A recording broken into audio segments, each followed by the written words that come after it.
नमस्कार, आप देख रहे हैं सिटी पोस्ट और मैं हूं नेहा। आज आपके सामने एक अलग सा मर्डर मिस्ट्री पेश करने जा रही हूं। ये मर्डर मिस्ट्री है साउथ इंडिया के अरबपति सरवण भवन के मालिक पी राजगोपाल की।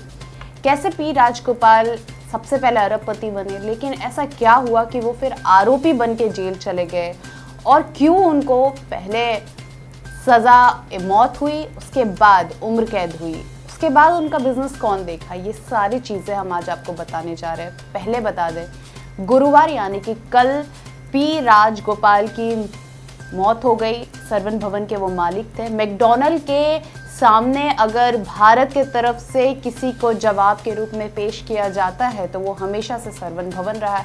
जिस तरीके से मैकडॉनल्ड पूरी दुनिया में अपने बर्गर के लिए जाना जाता है, सरवण भवन अपने इडली और डोसा के लिए जाना जाता है। जी हाँ, आपके घर में, यानी कि भारत के हर राज्य में, हर जिले में, भारत के बाहर अधिकांश देशों में सरवण भवन का एक ना एक ब्रांच आपको देखने को जरूर मिलेगा। ये सब संभव हो पाया था पी राजगोपाल के विजन की वजह से। तो ये कहानी है सरवण भवन के मालिक पी राजगोपाल की, जिनकी कल मृत्यु हो गई है। वह हत्या के मामले में उम्र कैद की सजा काट रहे थे।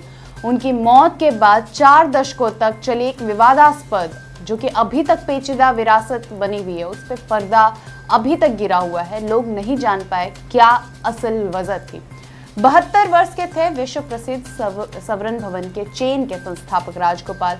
निसंदेह हम आज भी जानते हैं मैकडॉनल्ड के सामने सरवण भवन एक मिसाल है। हालांकि ये बात दिगर है कि इस विरासत को उस वक्त धक्का लगा था जब राजगोपाल को हाई प्रोफाइल मर्डर के मामले में दोषी पाया गया था।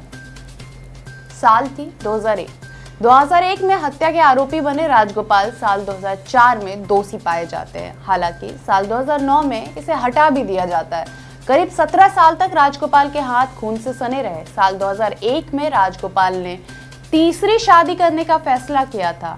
ये शादी नहीं रही, ना तो ये शादी हो पाई, लेकिन इसी वजह से राजगोपाल पहुंच गए जेल।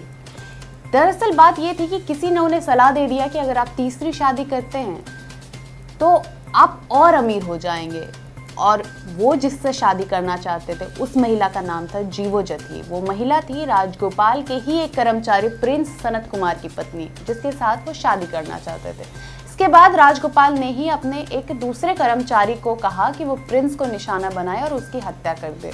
प्रिंस के शरीर के अवशेष कोइडकनाल के एक छोटी पहाड़ी पे मिलता है।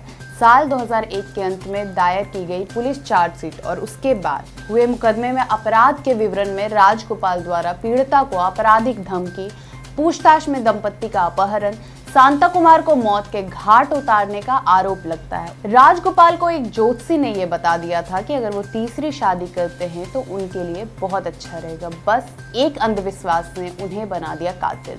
साल 2014 में न्यूयॉर्क टाइम्स पत्रिका के एक लेख के अनुसार राजगोपाल ने कहा है कि अगर आपके आसपास, यानी अगर एक पुरुष के आसपास लड़कियां हमेशा रहती हैं तो वो पुरुष आजीवन युवा बना रहता है। ऐसे विचार के थे राजगोपाल। तो आप ये समझ सकते हैं कि बेहद रंगीन मिजाजी थे सरवण ग्रुप चेन के मालिक राजगोपाल ने सुप्रीम कोर्ट के आदेश के बाद आत्मसमर्पण किया तो उन्हें अपना बाकी जीवन जेल में बिताना था। लेकिन राजगोपाल को सरकार द्वारा संचालित स्टेनली मेडिकल कॉलेज से चेन्नई के विजय अस्पताल में ट्रांसफर कर दिया गया। यहाँ तक कि उनके अंतिम आत्मसमर्पण के बाद भी उन्होंने एक दिन भी जेल में नहीं बिताया। राजगोपाल की हत्या की साजिश ने सरवण भवन की कहानी को धूमिल कर दिया। यह पुत्रैदी, जो कि अब पुनई नगर है, वहां की कहानी है। वहां एक लड़के की कहानी है जो कि तमिलनाडु के गांव में था और बाद में चेन्नई चला गया। साल था 1968 में किराने की दुकान से शुरू होती है ये कहानी। राजगोपाल किराने की दुकान में एक छोटा सा काम करते हैं। बाद में उनकी इच्छा होती है कि वो रेस्टोरेंट का बिजनेस करे। के बाद क्या था, उन्होंने सरवण भवन की शुरुआत कर दी। आज सरवण भवन की 25 देशों में मौजूदगी है। अकेले भारत में 8700 रेस्टोरेंट हैं।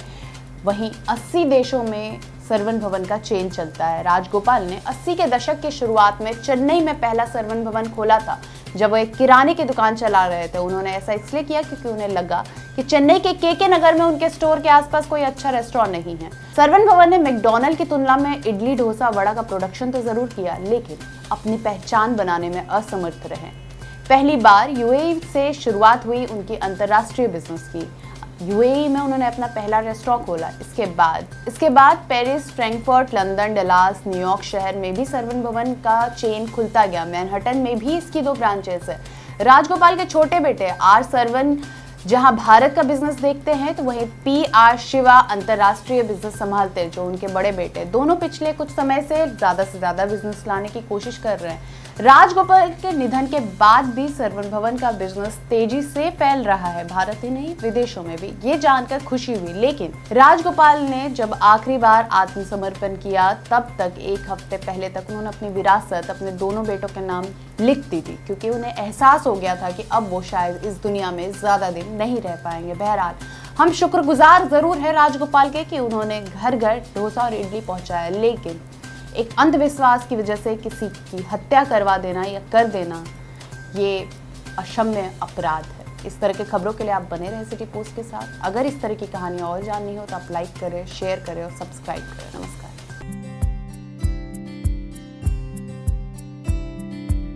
क्या आप जानते हैं कि घर बैठे आप अपनी स्वास्थ्य समस्याओं का सलूशन पा सकते हैं सॉफ्ट केयर मोबाइल ऐप के द्वारा। अधिक जानकारी के लिए आप संपर्क कर सकते हैं। हमारे फोन नंबर्स हैं 9472981111, 9472982222। Soft care app, solution at your finger tips.